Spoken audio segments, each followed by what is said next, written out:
السلام علیکم ناظرین، نیوز وائز میں خوش آمدید۔ میں افتخار شرازی اور اسٹوڈیو میں میرے ساتھ ہیں زاہد حسین صاحب اور عارفہ نور۔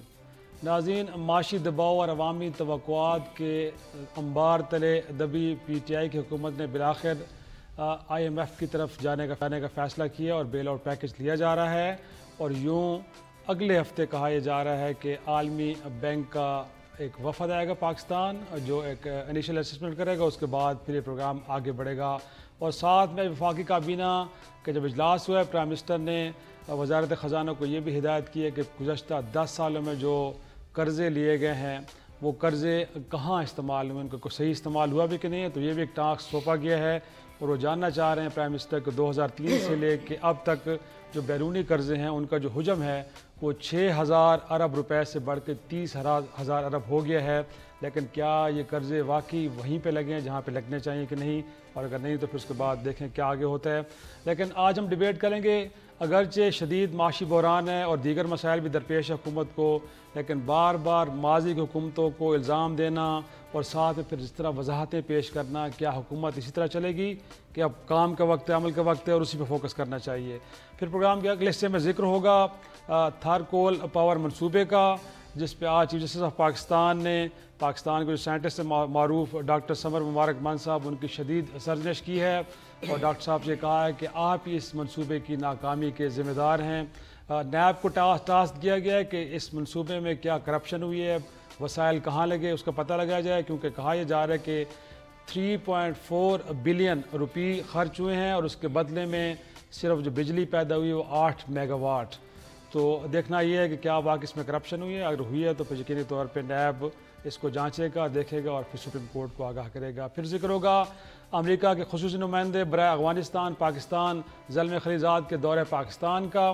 پاکستان میں انہوں نے اعلیٰ حکام سے ملاقاتیں کی ہیں، اور بالخصوص وزیر خارجہ سے ملاقات میں کہا یہ جا رہا ہے کہ انہوں نے بتایا ہے کہ طالبان کو جو مذاکرات کی میز پہ لانا ہے اس کے حوالے سے امریکی توقعات پاکستان سے کیا ہیں۔ اگرچہ ماضی میں ہم نے دیکھا کہ پاکستان کو جب کہا گیا ہے تو پاکستان کا موقف یہ تھا کہ طالبان کے جو مختلف دھڑے افغانستان میں لڑ رہے ہیں ان تمام پہ پاکستان کو کوئی کنٹرول نہیں ہے۔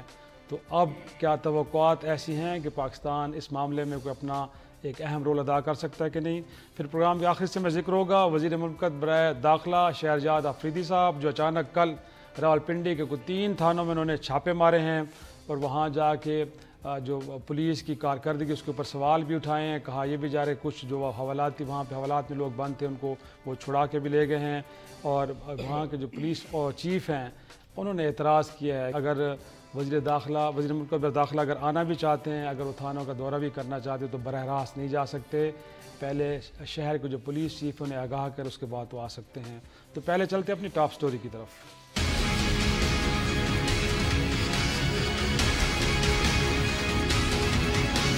پچھلے 10 سال میں پاکستان کا قرضہ 6,000 ارب سے 30,000 ارب تک پہنچا۔ ہم یہ انالیسس چاہتے ہیں کہ یہ پیسہ کیا کرے۔ ہم آج قرضے لے رہے ہیں، ان قرضوں کی قسطیں واپس کر دیتے ہیں۔ ہوئے بیمار جس کے سبب اسی اطار کے لونڈے سے دوا لیتے ہیں۔ نون لیگ والے اور پیپلز پارٹی والے ماشاءاللہ ہمیں آ کے رات کو ٹی ویوں پہ بتاتے ہیں کہ کرنا کیا چاہیے۔ وہ بھائی تم لوگوں کی وجہ سے ہی تو یہاں پہ پہنچے ہیں۔ کوئی تھوڑا بہت آپ لوگوں میں غیرت وغیرہ یہ وہ چیز ہوتی، یہ تو کچھ 6 مہینے تو گھروں سے ہی نہ نکلتے جو حالات انہوں نے خیر پاکستان کے کیے ہیں۔ Air vice marshal Arshad Khan جو ہیں وہ سرونگ اس وقت ایئر وائس مارشل ہیں۔ ارشد خان صاحب کو پی آئی اے کا نیا چیئرمین مقرر کیا گیا ہے۔ شو میں پھر خوش آمدید۔ فواد چودھری صاحب کہہ رہے تھے کہ وہ میر بڑے سادہ تھے، ہم اتنے سادہ نہیں ہیں، آپ ہی کی وجہ سے تو بیمار ہوئے ہیں، آج معیشت کو جو برا حال ہے۔ اب آپ پارلیمان میں کھڑے ہو کے تقریریں کرتے ہیں کہ جی ہمیں کیا کرنا چاہیے۔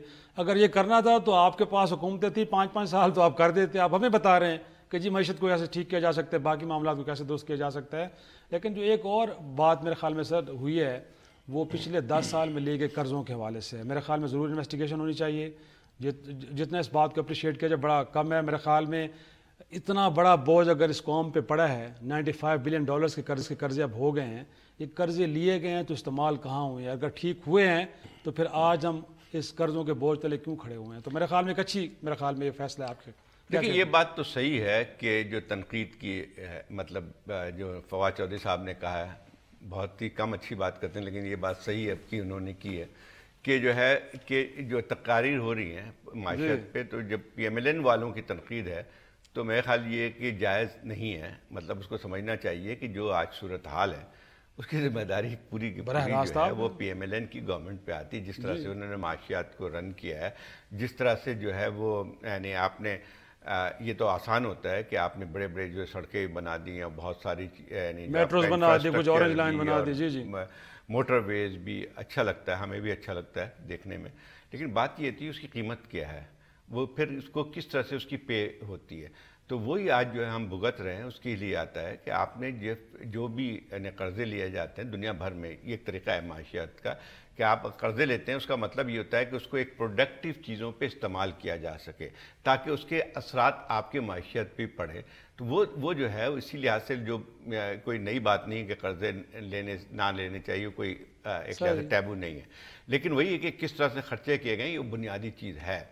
اب مسئلہ یہ آتا ہے کہ یہ تنقید بھی صحیح ہے جو حکومت کی طرف سے کی جا رہی ہے، لیکن تھوڑا سا میرا کہنے کا مطلب یہ ہے کہ اس کو ٹھیک ہے ان تمام چیزوں کو آپ جائزہ ضرور لیں، لیکن اس کو پورے جو ہے چیزوں کو جس کو کہتے ہیں نا کہ آپ کو اس معاشیت کو جو بھی آیا ہے، جو بھی وجوہات تھیں جس کی وجہ سے بھی ہوئی ہے، اب آپ کو سنبھالنا ہے. تو وے فارورڈ بھی ذرا دکھائیں کہ اگر فرض کیے صرف ہم اسی پہ رک جاتے ہیں کہ انہوں نے یہ کر دیا یہ کر دیا، ہاں کیا ہے انہوں نے، اور اس کو ٹھیک کرنا پھر یہی ہے کہ آپ کی ذمہ داری بن کے آتی ہے.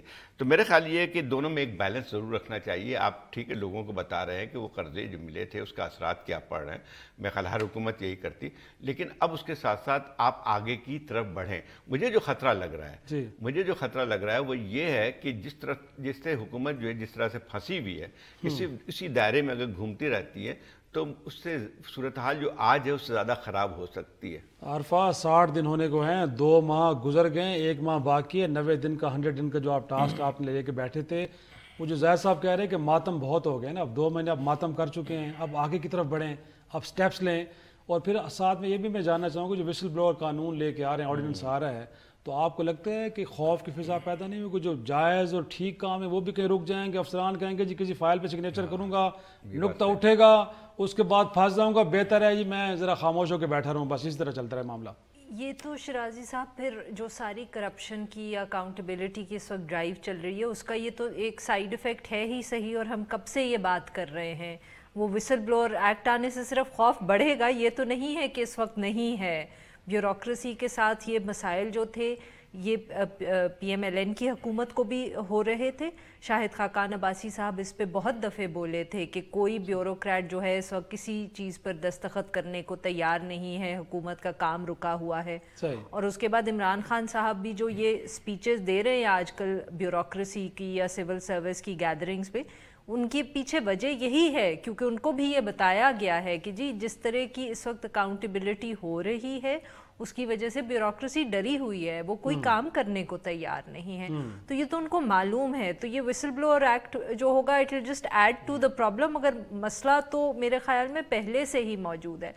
میں صرف آپ دونوں سے جس چیز پہ اختلاف کروں گی وہ یہ ہے کہ پی ایم ایل این کیوں نہ کہے. پی ایم ایل این اس وقت اپوزیشن میں ہے، اس کا کام ہے تنقید کرنا، لیکن حال تو نہ بتائے نا. جو بھی ہے وہ دیکھیں، یہ ہمارا کام ہے کہ ہم یہ کہیں کہ پی ایم ایل این کی جو تنقید ہے وہ جائز نہیں لگتی کیونکہ گند انہوں نے ڈالا ہوا ہے. مگر پی ٹی آئی کے اوپر پریشر رکھنا اس وقت اپوزیشن کا کام ہے، اور اس اپوزیشن میں پی ایم ایل این بھی شامل ہے اور پی پی پی بھی شامل ہے. اگر پی ایم ایل این یہ سوچ کے خاموش ہو جائے کہ یہ گند ہم نے ڈالا ہوا اس لیے ہم بولیں گے نہیں، تو آپ سوچیں کہ پھر پی ٹی آئی کے اوپر پریشر کتنا کم ہو جائے گا. یہ تو ڈیموکریسی کا میرے کہنے کا مقصد یہ ہے. مطلب یہ بھی ہوتا ہے کہ ہم نے ایڈمٹ کر لیا کہ ہاں واقعی ہم ہماری وجہ سے گند ہوا. اگر وہ مان بھی جائیں، اگر وہ میرا تو یہی پوائنٹ ہے، اگر وہ مان بھی جائیں اور اس کے بعد وہ خاموش ہو جائیں تو پھر پی ٹی آئی کے اوپر تو پریشر کم ہو جائے گا نا. تو یہ تو جمہوریت کا حصہ نہیں ہے. جمہوریت کا کام یہ ہے کہ پریشر اتنا رہے اپوزیشن کا کہ حکومت کو لگے کہ انہوں نے پرفارم کرنا ہے. اب جیسے آج کل پی ٹی آئی کے ساتھ ہو رہا ہے. سر 550 لوگ ہیں دنیا میں کہیں بھی نہیں ہوتا.